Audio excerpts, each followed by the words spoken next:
Dear colleagues and listeners. First of all, I want to provide some information about Uzbekistan, which is often called the Pearl of the East, which is known for its unique cultural heritage. The country is home to many ancient architectural marvels. Uzbekistan, a vibrant and fascinating country rich in history that continues to attract visitors and investors from all over the world.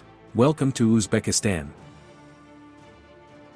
Digital Ecology 2.0 and the transformation of criminal law, developing algorithmic strategies for a digital Greenpeace to combat information pollution and cybercrime in the age of digital transformation.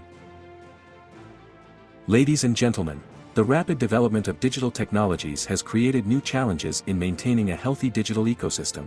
This research explores the intersection of Digital Ecology 2.0 and the transformation of criminal law, with a focus on developing algorithmic strategies for the proposed organization of Digital Greenpeace on combating information pollution and cybercrime.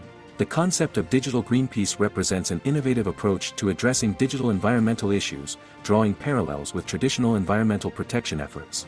This study consists of 6 main sections, which examine the legal aspects of the digital ecology, the transformation of criminal law in the digital context, algorithmic strategies for legal support, approaches to combating information pollution, preventing and responding to cybercrime, as well as the conceptualization and legal implementation of Digital Greenpeace. Evolution of the concept of digital ecology in the context of cyber law. The concept of digital ecology has evolved significantly since its inception, becoming closely intertwined with the development of cyber law. Huberman's seminal work laid the foundation for understanding digital environments as complex, interconnected systems. This ecological perspective has had a profound impact on the formulation of legal concepts in the digital sphere. Research by Kleinberg and Bogunja has further expanded this understanding by emphasizing the dynamic interactions within digital ecosystems. The evolution of the digital ecology has directly influenced the development of cybercrime legislation. For example, the 2001 Convention on Cybercrime, Budapest Convention, in its preamble recognizes the need for cooperation between states and the private sector in combating cybercrime, reflecting an ecological approach to digital security. Article 23 of the Convention specifically addresses international cooperation, recognizing the interconnected nature of digital ecosystems. Reed's work on Internet law has been instrumental in bridging the gap between technological advances and legal frameworks, highlighting the need for adaptive legal strategies in response to the evolving digital landscape. This adaptability is evident in the ongoing amendments to cybercrime laws, such as the U.S. Computer Fraud and Abuse Act, CFAA. The 2008 amendments to the CFAA expanded its scope to include new forms of cybercrime, including conspiracy to commit computer fraud and abuse. The concept of digital ecology has also influenced the development of data protection laws. The EU General Data Protection Regulation, GDPR, especially in its approach to data ecosystems and the flow of personal information, reflects an ecological understanding of the digital environment. Article 25 of the GDPR, which mandates data protection by default, embodies the principle of building resilient and flexible digital ecosystems. In addition, the emergence of the Internet of Things, IoT, has added new dimensions to the digital ecology, requiring a legal framework that can address the unique challenges posed by interconnected devices. The EU Cybersecurity Act 2019, which establishes a pan-European cybersecurity certification framework for ICT products, services, and processes, is a response to these evolving environmental challenges in the digital sphere. Principles of Digital Ecology 2.0 and their reflection in modern cybercriminal law. Digital Ecology 2.0 is characterized by 3 core principles: resilience, connectivity, and adaptability. These principles are increasingly reflected in modern cybercriminal legislation. The principle of resilience is embodied in laws that focus on long-term digital security, such as the EU Network and Information Security (NIS) Directive. Article 14 of the NIS Directive obliges operators of essential services to take appropriate security measures, ensuring the resilience of critical digital infrastructures. The principle of interconnectedness is evident in laws dealing with cross-border cybercrime, as seen in the Council of Europe Convention on Cybercrime. Article 23 of the Convention emphasizes international cooperation in the investigation of cybercrime, recognizing the interconnected nature of digital environments. This principle is further reinforced by the EU Directive on Attacks on Information Systems, which aims to facilitate the exchange of information between member states to combat large-scale cyber attacks. The principle of adaptability is reflected in the constant updating of cybersecurity laws, such as the U.S. Cybersecurity Enhancement Act of 2014, which provides for regular reassessment and updating of national cybersecurity strategies.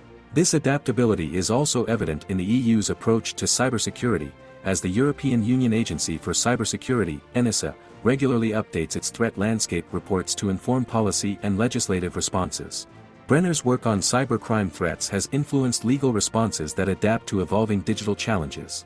Her analysis of the transnational nature of cybercrime has influenced legislative approaches that emphasize international cooperation and information sharing. Comprehensive analysis of digital economic crimes further highlights the need for adaptive legal frameworks to address the dynamic nature of cybercrime. His work has influenced the development of laws that can flexibly respond to new forms of digital economic crime, such as cryptocurrency fraud and smart contract vulnerabilities. The principle of sustainability in the digital ecology is also reflected in laws concerning the impact of digital technologies on the environment. For example, the EU Directive on Waste Electrical and Electronic Equipment, WEEE Directive, incorporates environmental principles into the regulation of the life cycles of digital technologies, emphasizing the need for sustainable production and disposal methods for electronic devices.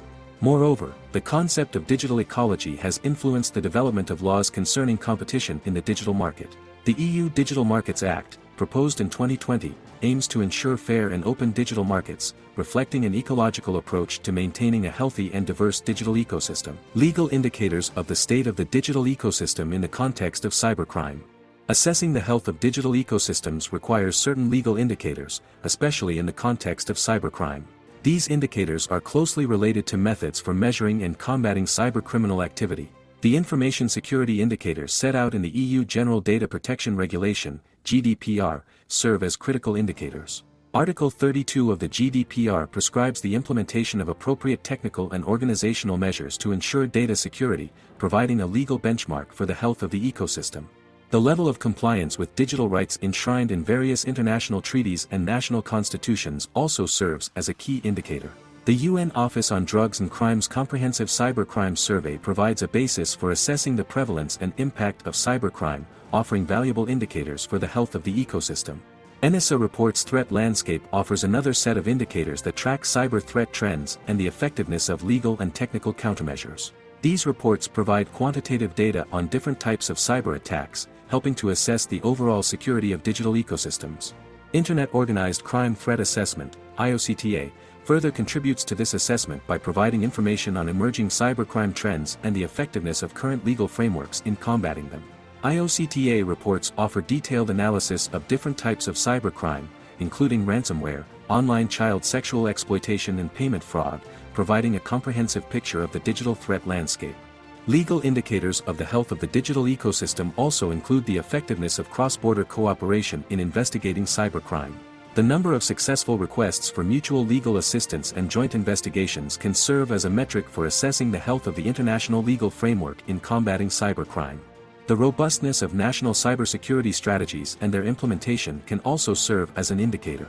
The Global Cybersecurity Index, GCI, developed by the International Telecommunication Union, ITU, provides a comparative analysis of national cybersecurity commitments, offering insight into how prepared different countries are to combat cyber threats. Additionally, the existence and enforcement of data breach notification laws can serve as an indicator of the transparency and resilience of the ecosystem. For example, Article 33 of the GDPR requires that personal data breaches be reported to supervisory authorities within 72 hours, which is a measurable indicator of organizational compliance and response to security incidents. The development and adoption of cybersecurity standards, such as ISO/IEC 27001 for information security management systems, can also serve as indicators of ecosystem health. The level of compliance with these standards across industries can provide insight into the overall security status of digital ecosystems. Legal issues of implementing digital ecology 2.0 and combating cybercrime. Digital Principles Ecology 2.0 in the fight against cybercrime faces a number of legal challenges. One of the main obstacles is the issue of jurisdiction in digital spaces, which significantly affects the prosecution of cybercriminals. The United States v. Microsoft Corp. highlighted the complexity of data jurisdiction across national borders, questioning the reach of national warrants in the era of cloud computing. The issue of balancing privacy protection with the need for monitoring to prevent cybercrime is another important issue. The Schrems Case 2 highlighted the difficulties of harmonizing data protection laws with international data transfers for security purposes. The decision invalidated the EU-US Framework Document Privacy Shield, making it more difficult for transatlantic data exchanges to ensure compliance. Coops and Goodwin's research on cross-border criminal investigations in cyberspace examines these jurisdictional issues in detail, offering potential solutions for international cooperation. Their work highlights the need for new legal frameworks that can address the borderless nature of cybercrime while respecting national sovereignty. Walden's work on computer crime and digital forensics provides insight into the practical difficulties law enforcement faces in collecting and presenting digital evidence. The rapidly evolving nature of technology often outpaces legal procedures, creating challenges in evidence collection and admissibility.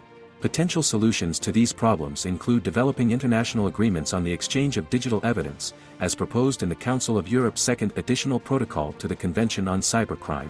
This protocol aims to improve cooperation in obtaining electronic evidence, while addressing some jurisdictional issues in cybercrime investigations. The introduction of privacy-preserving technologies in cybercrime investigations, as proposed in the EU cybersecurity strategy, offers a promising approach to balancing security needs with privacy rights. Techniques such as homomorphic encryption and secure multi-party computation can enable data to be analyzed without compromising individual privacy. Another challenge is addressing the use of encryption by cybercriminals. While encryption is critical to data security and privacy, it also creates barriers for law enforcement to access criminal communications. The ongoing debate over encryption backdoors exemplifies the tension between security needs and privacy rights. The rise of cryptocurrencies and blockchain technologies poses new challenges for cybercrime legislation. The pseudonymous nature of many cryptocurrencies complicates efforts to track and recover illicit funds. According to Chainalysis, the volume of cryptocurrency transactions associated with illicit activity has grown from $11.2 billion in 2020 to $20.1 billion in 2022, an increase of 79%. Legal frameworks are still evolving to accommodate the unique characteristics of blockchain-based crimes. Moreover, the rapid development of artificial intelligence and machine learning technologies creates new vulnerabilities and potential for abuse, which requires adaptive legal frameworks. According to a Europol report, the number of AI-based cybercrimes increased by 72% from 2019 to 2022, Fig. 2. The EU's AI law represents an attempt to address these issues, but its implementation and global adoption remains to be seen. Current status of cybercrime legislation. The current cybercrime legislative landscape reflects a complex interplay of national laws and international conventions shaped by the evolving nature of digital threats. The cornerstone of international efforts in this area is the Convention on Cybercrime, Budapest Convention, which has been ratified by 65 countries as of 2021. The convention provides a comprehensive framework to combat various forms of cybercrime, including unauthorized access, Article 2, system interference, Article 5, and content-related offenses, Articles 9 to 10. However, its effectiveness is limited by the lack of participation of key countries such as Russia and China. At the national level, countries have developed their own cybercrime laws, often inspired by the Budapest Convention but adapted to their specific legal systems. For example, the U.S. Cybersecurity Act of 2002 increased penalties for cybercrime and improved law enforcement capabilities. In the European Union, Directive 2013/40/EU on attacks against information systems harmonized cybercrime laws in member states by defining the offenses of unlawful interference with a system, Article 4, and unlawful interference with data, Article 5. Despite these advances, significant challenges remain. Rapid technological advances often outpace legislative processes, creating gaps in legal coverage. In addition, the global nature of cybercrime complicates enforcement efforts, as highlighted in the Microsoft case. Corp., which raised questions about the scope of national laws in the digital sphere. The diversity of national approaches to cybercrime legislation also poses challenges to international cooperation. While some countries have comprehensive cybercrime laws, others rely on traditional criminal laws applied to digital contexts. This disparity can create safe havens for cybercriminals and complicate cross-border investigations. Moreover, the growing sophistication of cybercrime methods, such as the use of darknet markets and advanced encryption, challenges the effectiveness of existing legal frameworks. Laws must continually evolve to combat new forms of cybercrime, such as ransomware attacks and cryptojacking. The intersection of cybercrime with other areas of law, such as data protection and intellectual property, further complicates the legislative landscape. For example, the EU GDPR has significant implications for cybercrime investigations, particularly in terms of data processing and cross-border information flow. New legal approaches to digital crimes. In response to the changing digital threat landscape, new legal approaches are being developed to combat cybercrime and information pollution within the digital ecology. The EU Digital Services Act, DSA, introduced in 2022, represents a significant shift in the regulation of digital platforms, imposing new obligations on content moderation and transparency. Article 26 of the DSA requires very large online platforms to assess and mitigate systemic risks, including the dissemination of illegal content. This approach reflects a move towards holding platforms accountable for the health of the digital ecosystem they support. The General Data Protection Regulation, GDPR, although primarily focused on data protection, has also had a profound impact on the prevention of cybercrime. Article 32 of the GDPR requires the implementation of appropriate technical and organizational measures to ensure data security, indirectly contributing to the prevention of cybercrime. The regulation's emphasis on data minimization and purpose limitation, Article 5, also helps reduce the attack surface for potential cybercriminals. The European Commission's Artificial Intelligence Act aims to regulate artificial intelligence systems, which has implications for both cybersecurity and the fight against cybercrime. The Act recognizes the dual nature of artificial intelligence as a tool for enhancing cybersecurity and a potential vector for new forms of cybercrime. These legislative initiatives demonstrate a trend towards more comprehensive and proactive legal frameworks that take into account the complexities of the digital environment. The challenge is the balance between innovation, security, and individual rights, as is evident in the ongoing debates about encryption and law enforcement access to digital evidence. New approaches also include developing specific legislation to address emerging cyber threats. For example, the U.S. Clarifying Lawful Use of Data Abroad, CLOUD, Act aims to simplify the process of U.S. law enforcement access to data stored overseas, addressing some of the jurisdictional issues highlighted in the Microsoft case. Corp. The concept of security by design is increasingly being incorporated into legal frameworks. The EU Cybersecurity Act sets out a certification framework for ICT products, services and processes, promoting the integration of security functions from the earliest stages of development. There is also growing recognition of the need for sector-specific cybersecurity regulations. For example, the EU Network and Information Security (NIS) Directive imposes security obligations on essential service operators and digital service providers, recognizing the critical role of certain sectors in maintaining a healthy digital ecosystem. Challenges in prosecuting digital crimes. Prosecuting digital crimes presents unique challenges for law enforcement, particularly in the context of the digital ecology. One of the main challenges is collecting and preserving digital evidence. The volatile nature of digital data and the ease with which it can be altered or destroyed complicates prosecutions. Riley v. California highlighted the complexities of searching digital devices, as the U.S. Supreme Court recognized that modern cell phones contain vast amounts of personal information and required warrants to search them. Another significant issue is the admissibility of digital evidence in court. The R. Case v. Horncastle others in the UK dealt with issues surrounding hearsay evidence in digital communications, setting important precedents for the use of digital evidence in criminal proceedings. Authentication of digital evidence remains a critical issue as courts grapple with data integrity and supply chain issues in the digital realm. The transnational nature of cybercrime further complicates prosecution efforts. US v. Microsoft Corp. brought to the forefront questions of data jurisdiction and the limitations of national orders to access data stored overseas. The case led to the passage of the Cloud Act in the United States, which aimed to simplify the process of accessing data stored overseas. However, such unilateral legislative decisions can conflict with data protection laws in other jurisdictions, as was seen after the Schrems decision too. The rapidly evolving nature of technology also poses challenges, as law enforcement and legal professionals must continually update their knowledge and skills to effectively investigate and prosecute digital crimes. This includes understanding complex technologies such as blockchain, which can be used as a tool for cybercrime and as a means of tracking illegal transactions. Moreover, the use of anonymizing technologies such as VPNs and the Tor network makes it difficult to attribute cybercrime to specific individuals or groups. This anonymity problem is further exacerbated by the rise of cryptocurrency transactions, which can obscure the financial trail of criminal activity. The issue of encryption presents another significant obstacle to the prosecution of digital crimes. While encryption is critical to data security and privacy, it also creates barriers for law enforcement to access potential evidence. The ongoing debate over encryption backdoors highlights the tension between privacy rights and the needs of criminal investigations.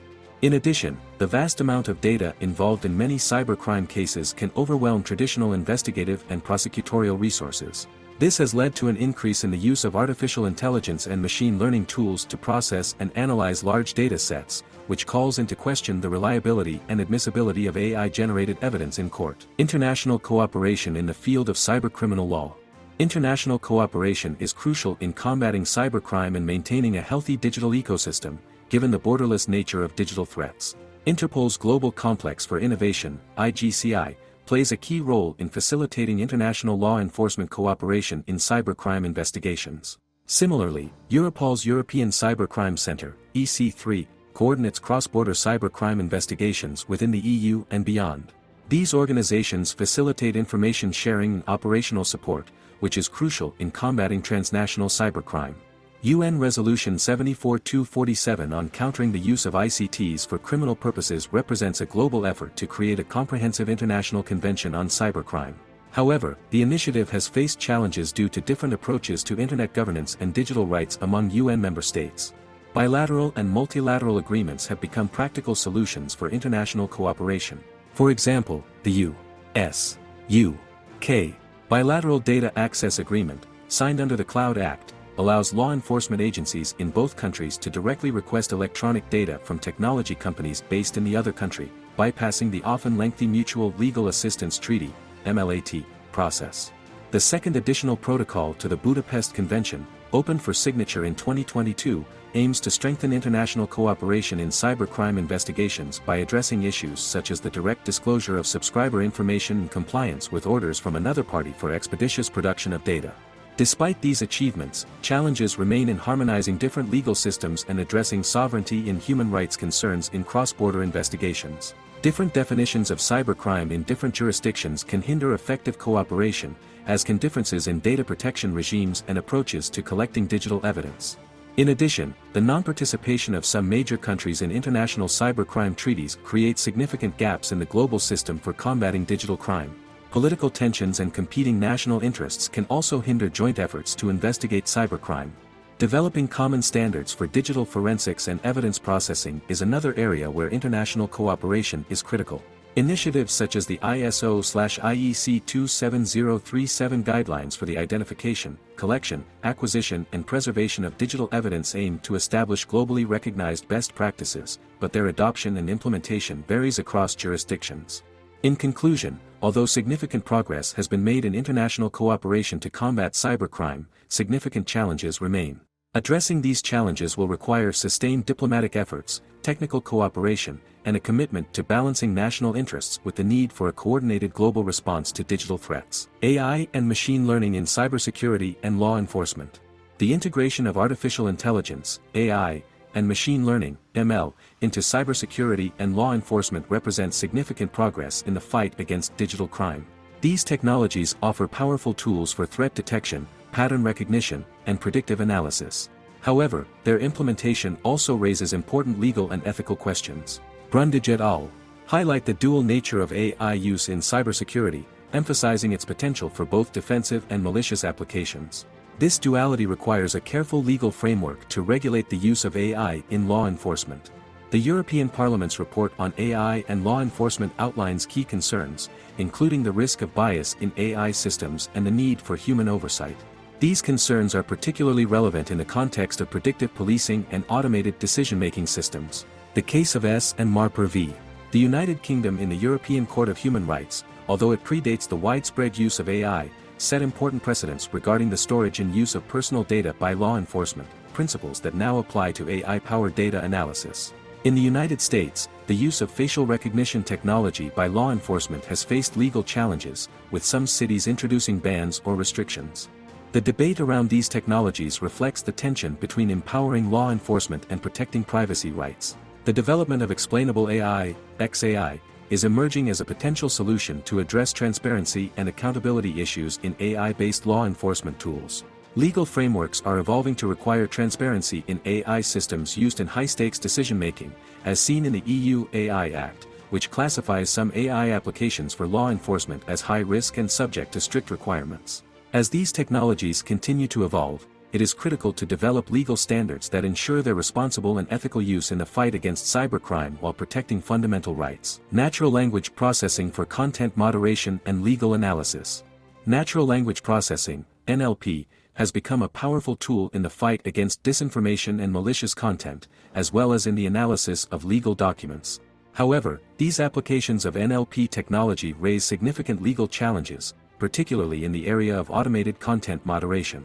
Allery, Niblett, and Yoon discuss the transformative potential of AI in legal practice, including the use of NLP for contract analysis and legal research. According to a study by MIT Technology Review, the use of NLP in content moderation on major social platforms increased by 63% from 2020 to 2022, with the accuracy of detecting violations reaching 89%, up from 76% in 2020.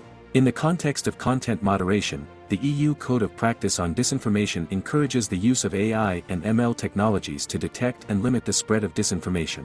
However, the introduction of these technologies must be balanced against concerns about freedom of expression. State case. Although not directly related to NLP, the U.S. case of Loomis in Wisconsin set an important precedent for the use of algorithmic risk assessment tools in the justice system.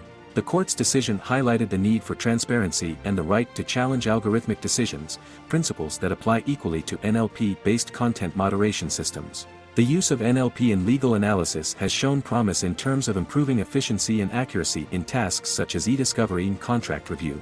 However, it also raises questions about the role of human judgment in legal processes.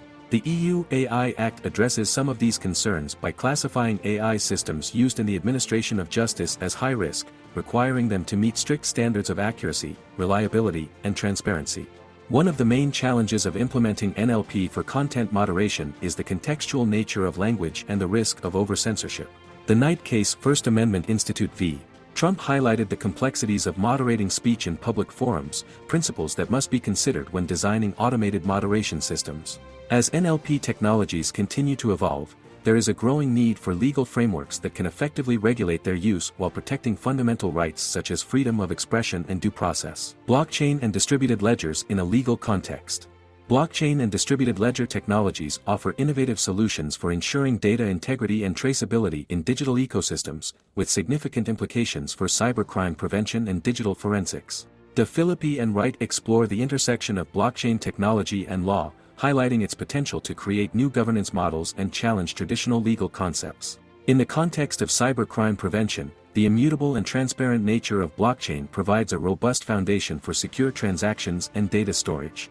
EU Blockchain Observatory and the Forum outlined the legal and regulatory implications of blockchain technology, highlighting its potential in areas such as identity management and supply chain traceability. However, implementing blockchain technology in a legal context faces a number of challenges. The pseudonymous nature of many blockchain systems could complicate efforts to combat money laundering and terrorist financing, as evidenced by the ongoing regulatory debate around cryptocurrencies. SEC v. Telegram Group Inc. has highlighted the legal complexities surrounding blockchain-based token offerings, demonstrating the need for clear regulatory frameworks in this rapidly evolving field. The use of smart contracts, self-executing agreements on blockchain platforms, raises questions about contract law and enforcement. While smart contracts offer the potential to increase efficiency and reduce the number of intermediaries, they also present challenges in terms of legal interpretation and dispute resolution. The concept of code is law discussed by Lessig takes on new meaning in the context of blockchain-based systems, requiring a re-evaluation of traditional legal principles. Data protection laws such as the GDPR present another challenge to blockchain implementation. The GDPR's right to be forgotten, Article 17, conflicts with the immutable nature of blockchain records, requiring innovative solutions to reconcile data protection rights with blockchain technology. As blockchain technology continues to evolve, legal frameworks must adapt to address these challenges while harnessing the technology's potential to enhance cybersecurity and legal processes. Quantum computing and cryptography, legal implications. The advent of quantum computing presents both opportunities and challenges for cybersecurity and legal frameworks. Quantum technologies have the potential to revolutionize cryptography, potentially rendering current encryption methods obsolete while also offering new, highly secure communication protocols. The NIST Post-Quantum Cryptography Report describes the urgent need to develop quantum-resistant cryptographic standards to protect sensitive information from future quantum attacks. Experts predict that by 2030, about 20% of existing cryptographic systems could be vulnerable to quantum attacks, potentially putting up to 30% of global digital transactions at risk. Figure 4. This technological shift has significant legal implications, particularly for data protection and national security. The EU Quantum Flagship Initiative recognizes the strategic importance of quantum technologies and aims to develop a competitive quantum industry in Europe, including advances in quantum cryptography. However, the development of quantum computing also raises concerns about the possibility of breaking current encryption methods, which could compromise the privacy of historical encrypted data. This collect now, decrypt later threat poses challenges to long-term data protection strategies and may require retrospective legal measures to address potential future breaches of previously secure systems. Mosca discusses the implications of quantum computing for cybersecurity, emphasizing the need to take proactive measures to ensure readiness for the post-quantum era. Legal frameworks must evolve to address the unique challenges posed by quantum technologies, including quantum-safe encryption standards and regulations governing the development and use of quantum computers in sensitive applications. Types and sources of information pollution, legal classification. Information pollution, which encompasses various forms of misinformation, disinformation, and malicious information, poses a significant challenge to digital ecosystems and requires a nuanced legal approach. Wardle and Diraction offer a comprehensive framework for understanding information disorder, classifying it into misinformation, false information disseminated without malicious intent, disinformation, false information intentionally created and disseminated with the intent to cause harm, and malicious information, genuine information disseminated with the intent to cause harm. This classification is crucial for developing targeted legal responses to different types of information pollution. The EU Project Against Disinformation is an example of a coordinated effort to identify and counter disinformation, with a particular focus on pro-Kremlin disinformation in Europe. Legal approaches to combating information pollution must strike a delicate balance between protecting freedom of expression and preventing the spread of harmful content. The Facebook v. Sullivan case in the US concerned the liability of social media platforms for user-generated content, highlighting the difficulty of applying traditional libel laws in the digital sphere. International approaches to classifying and addressing information pollution vary, with some countries imposing strict rules against fake news, while others prioritize media literacy and platform self-regulation. Technologies for verification and confirmation of facts, legal aspects. The development and deployment of fact-checking and content verification technologies is crucial to combating information pollution. However, their implementation raises important legal questions regarding accuracy, bias, and the potential for censorship. Graves examines the rise of political fact-checking in journalism, highlighting its impact on public discourse and the challenges it faces in the digital age. The EU Code of Practice on Combating Disinformation calls on online platforms to implement transparent fact-checking systems and provide users with tools to report false information. However, the legal implications of automated fact-checking systems are still evolving. Knight case First Amendment Institute v. Trump highlighted the importance of social media as a public forum and the legal complexities associated with content moderation in these spaces. As fact-checking technologies become increasingly sophisticated, including AI and machine learning algorithms, there is a growing need for legal frameworks that ensure transparency, accountability, and the right to appeal automated decisions. The implementation of these technologies must also take into account potential conflicts with data protection laws, particularly when personal information is processed during fact-checking activities. Media literacy and digital education, legal initiatives. The promotion of media literacy and digital education is increasingly recognized as a key component in the fight against information pollution. Legal initiatives in this area aim to enable people to critically evaluate online content and navigate the digital information landscape responsibly. The EU Action Plan on Digital Education, 2021-2027, highlights the importance of developing digital literacy skills at all levels of education. This initiative includes legal measures to integrate digital literacy into school and adult education programs. The OECD's Digital Literacy Skills Report provides insights into effective strategies to improve digital literacy that can be used within legal and policy frameworks. In the United States, organizations such as the Media Literacy Now advocate for state-level legislation to incorporate media literacy education into public schools. These legislative initiatives reflect a growing recognition of the role of education in creating sustainable digital ecosystems. However, challenges remain in standardizing media literacy education across jurisdictions and ensuring that legal frameworks keep pace with rapidly evolving digital technologies. Platform policy and content moderation, legal framework. The content moderation policies and practices of major digital platforms play a significant role in shaping the digital information environment. The legal frameworks governing these practices must balance the need to combat information pollution with the protection of freedom of expression. Gillespie explores the complex decision-making processes underlying content moderation on social media platforms, highlighting the challenges of applying consistent rules across diverse global contexts. Section 230 of the Communications Decency Act has become a cornerstone of Internet regulation in the United States, granting platforms immunity from liability for user-generated content. However, recent debates have called for reform of this legislation to address the spread of harmful content online. The Packingham v. North Carolina case highlighted the importance of social media platforms as forums for speech, potentially limiting government restrictions on access to these platforms. The creation of the Facebook Oversight Board represents a new approach to governing content moderation, creating an independent body to review controversial moderation decisions. As platform policies and content moderation practices continue to evolve, legal frameworks must adapt to ensure transparency, accountability, and the protection of user rights. Proactive strategies to prevent cybercrime. Legal context. Proactive cybercrime prevention strategies are becoming increasingly important in the face of evolving digital threats.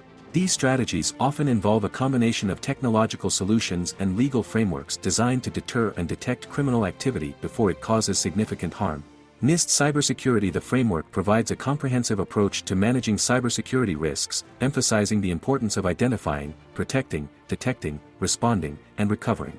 The framework has been widely adopted and often serves as the basis for legal and regulatory requirements in various jurisdictions. The EU Network and Information Security (NIS) Directive requires operators of essential services and digital service providers to implement appropriate security measures and report significant incidents. This legislative approach aims to create a culture of cybersecurity in critical sectors of the economy. In the United States, the Cybersecurity Information Sharing Act of 2015 facilitates the sharing of cyber threat indicators between private organizations and the federal government, while providing some liability protection for participating organizations. United States v. Microsoft Corp.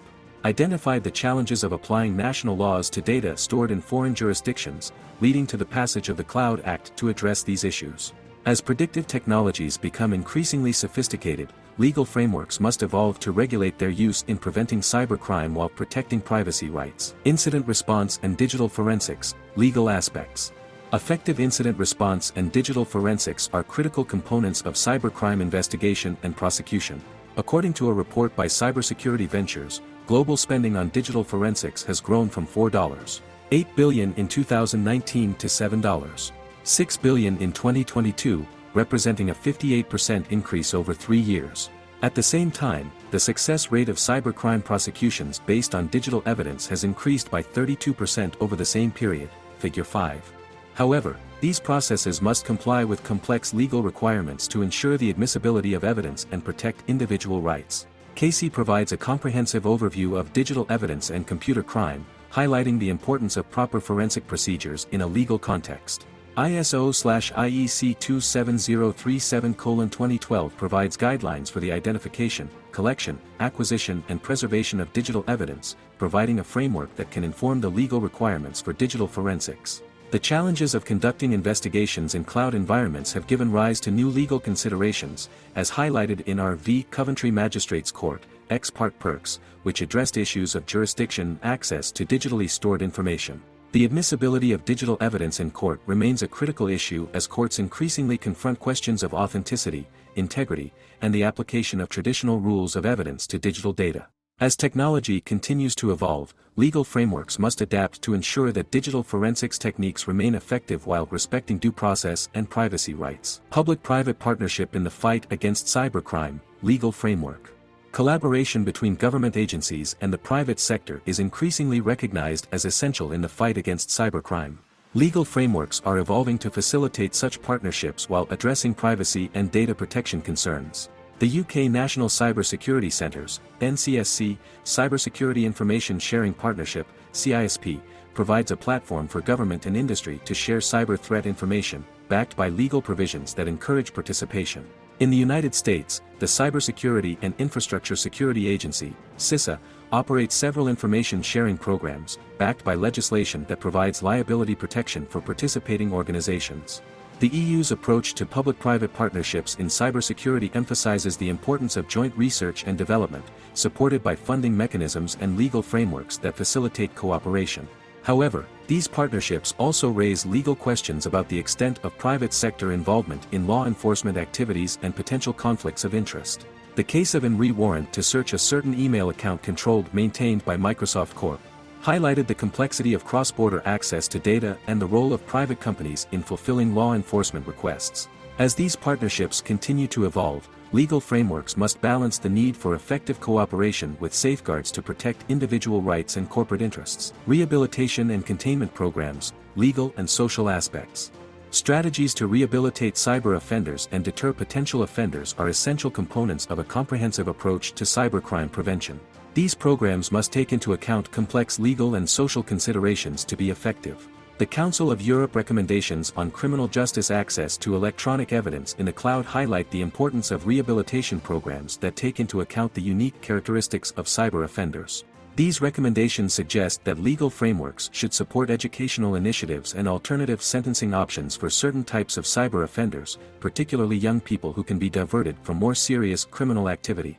EC3 prevention campaigns and awareness initiatives are a proactive approach to deterring cybercrime that focuses on educating the public and potential victims about cyber threats.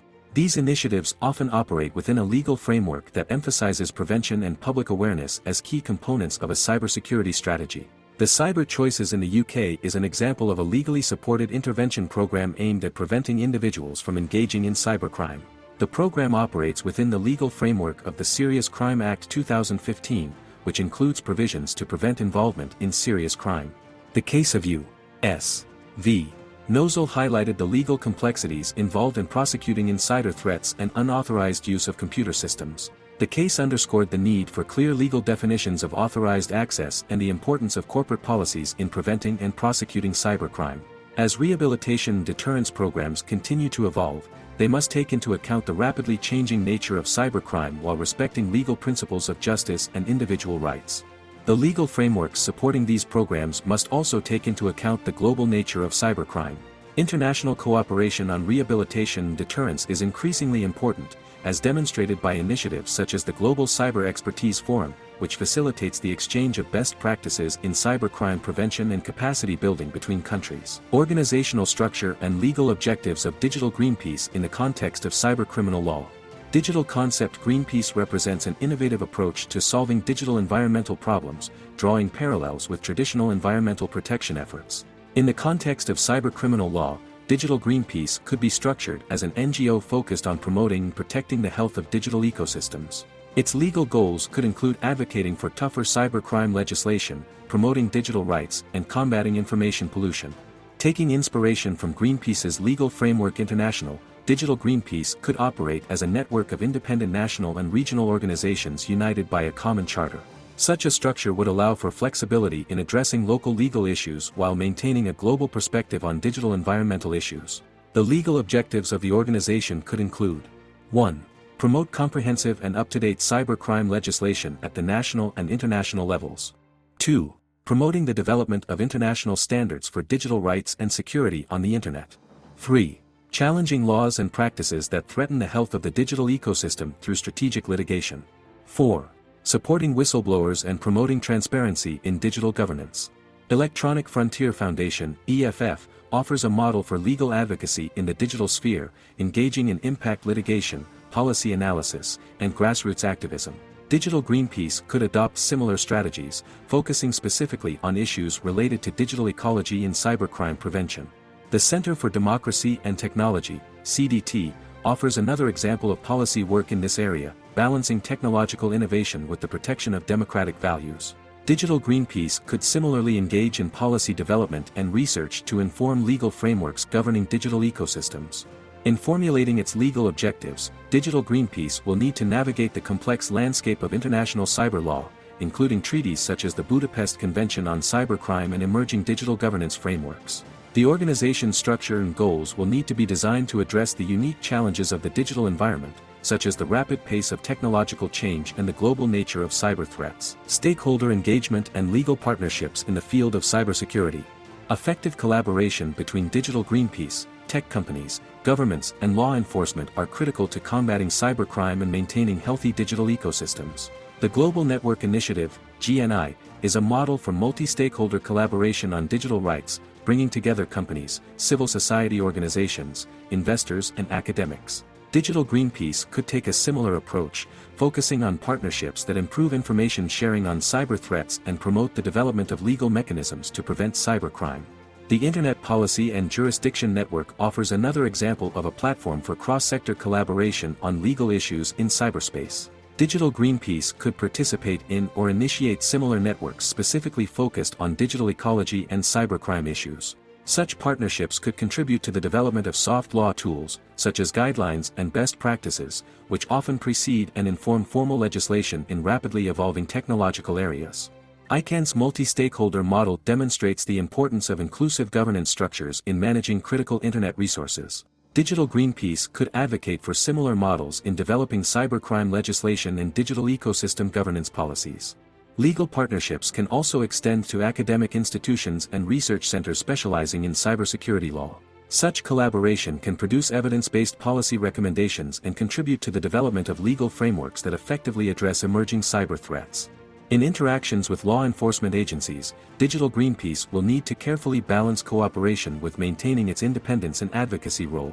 The organization could work to establish formal channels for information sharing and policy advice on cybercrime, similar to the advisory role of environmental NGOs in traditional environmental policy. Partnerships with tech companies will be critical, particularly in addressing issues around content moderation, data protection, and implementing security measures. However, these relationships will need to be managed carefully to avoid conflicts of interest and maintain the organization's credibility as an independent advocate for the health of the digital ecosystem. Digital activism strategies and their legal aspects in the fight against cybercrime. Digital Greenpeace can use a variety of digital activism strategies to promote effective cybercrime legislation and raise awareness about the health of the digital ecosystem. These strategies must be carefully designed to work within the law while maximizing impact. CARP's work on analytical activism provides insight into effective digital campaign strategies that can be adapted to prevent cybercrime and protect digital rights. Online petitions and crowdsourcing initiatives can be used to gather public support for tougher cybercrime laws or to challenge legislation that threatens digital rights. However, the legal implications of such activities, especially when operating across multiple jurisdictions, must be carefully considered. Hackingham Case v. North Carolina highlights the importance of social media as a platform for speech and activism, suggesting that digital's online advocacy efforts. Greenpeace would likely receive strong First Amendment protection in the U.S. context. Cyber threat awareness campaigns could become a key component of the digital strategy. Greenpeace. These campaigns will need to balance the public's right to information with the potential risks of disclosing sensitive data on cybersecurity vulnerabilities. Legal frameworks such as the EU NIS Directive encourage the sharing of information on cyber threats, providing a favorable environment for such initiatives. Whistleblower cooperation could become another important aspect of digital's work. Greenpeace. The EU Whistleblower Protection Directive provides a legal framework to protect individuals who report violations of EU law, including in areas related to cybersecurity. Digital Greenpeace needs to develop clear protocols for handling confidential information and protecting sources in accordance with applicable laws and ethical standards. The organization could also engage in strategic litigation to challenge laws or practices that threaten the health of the digital ecosystem. This approach would require careful case selection and a deep understanding of the relevant legal frameworks in different jurisdictions. Funding models and sustainability in the legal context of combating cybercrime. Developing sustainable financing models for Digital Greenpeace presents unique challenges while maintaining independence and credibility in the fight against cybercrime. The organization will need to consider complex legal and ethical issues in its fundraising efforts. Grant funding from public sources may be one avenue of support. EU funding for cybersecurity research and innovation and the U.S. National Science Foundation Cybersecurity Program are potential sources of funding. However, accepting public funding may raise questions about the independence of the organization, particularly when advocating for or not advocating for public policy. Collaborations with technology companies can be another source of funding, but this must be carefully managed to avoid conflicts of interest. Clear guidelines must be established to ensure that corporate partnerships do not compromise the organization's advocacy efforts or public trust. Crowdfunding and individual donations could offer a more independent funding stream. However, the legal implications of international fundraising, including compliance with anti-money laundering regulations and charity laws in various jurisdictions, must be carefully considered. Transparency in financial reporting will be critical to maintaining trust. Digital Greenpeace will need to adhere to nonprofit fundraising guidelines in various jurisdictions, which often require detailed disclosure of funding sources and expenditures. The organization could also explore innovative funding models, such as creating a digital trust or using blockchain technology for transparent and decentralized fundraising. However, these approaches will need to be carefully assessed from a legal perspective, especially in light of changing regulations around cryptocurrencies and digital assets. Conclusion. The intersection of digital ecology, criminal law transformation and technological innovation presents both challenges and opportunities in the fight against information pollution and cybercrime. The concept of Digital Greenpeace offers a new approach to addressing these challenges, combining legal protection, technological expertise and public participation. As digital ecosystems continue to evolve, the need for adaptive legal frameworks and innovative strategies becomes increasingly important. The potential impact of an organization like Digital Greenpeace's role in shaping cybercrime legislation, advancing digital rights and fostering healthy digital ecosystems can be significant. However, its success will depend on navigating complex legal landscapes, building effective partnerships and maintaining public trust in an era of rapid technological change. The ongoing development of legal and technological responses to the challenges of the digital age will require ongoing collaboration between policymakers, technologists, legal experts and civil society organizations to ensure a balanced approach that fosters innovation while protecting individual rights and collective digital well-being. Thank you for the attention.